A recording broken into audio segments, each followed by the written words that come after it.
right. Welcome back. 14 minutes before the top of the hour. Treasury Secretary Tim Geithner in hot water over an apparent cover-up involving the taxpayer-refunded bailout of AIG during his tenure as the head of the New York Federal Reserve before he took his new post. Right. But the White House says Geithner didn't know a thing about it. Listen.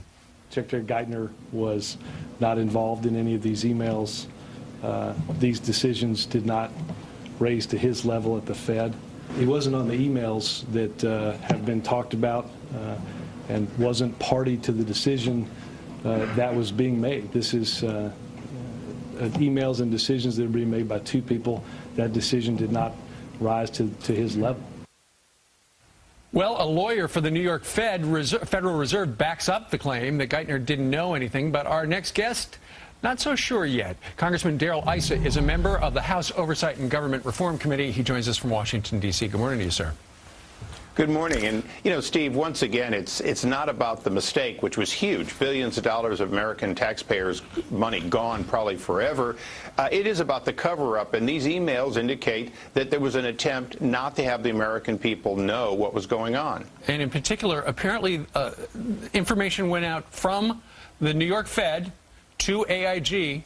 Hey, don't give up a lot of details. Like, don't tell people that Goldman Sachs is getting paid 100 pennies on the dollar. That's just not a good idea. That's the cover-up you're talking about, right?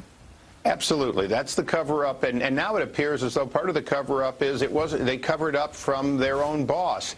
If I were Tim Geithner, if he didn't know, I'd want to know why they thought that tens of billions of dollars being thrown away didn't rise to his level. That's part of the whole question is, where is the arrogance when you say that it didn't rise to that level when it's the kind of money the American people are now wondering where it all evaporated? Yeah. So are you saying you would like to at least question the Secretary of Treasury Secretary, in front of your panel? What are the chances of that happening? Well, I think they're fairly good. I think that Adolphus Towns, our chairman, is beginning to realize that we need to ask Secretary Geithner a couple of questions. First of all, did you know? Second of all, why didn't you know? Third of all, do you think these people should be fired because they did what they shouldn't have done and didn't tell you? These are fair questions that can't wait until Tim Geithner does his memoirs years from now. They really are about a period of time that we're still in. Because tens of billions of dollars out of our pocket went into the pockets of the people at AIG to bail them out. So it does make sense that we know where it went. But just for even if it wasn't Tim Geithner, it was somebody else, we got to find out who these people are. Can they be held criminally liable for this don't tell anybody business?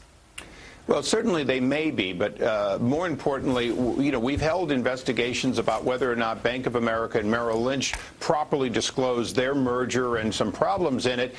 We certainly should ask the question of, should people continue to be federal-related workers, Fed workers at a high level, if in fact they're part of a cover-up and they don't have enough respect for the American people to keep us from losing our money in their actions? So Congressman Issa, stay on top of it. We look forward to seeing what comes out of your inquiry. Thanks so much. Thanks, Brian.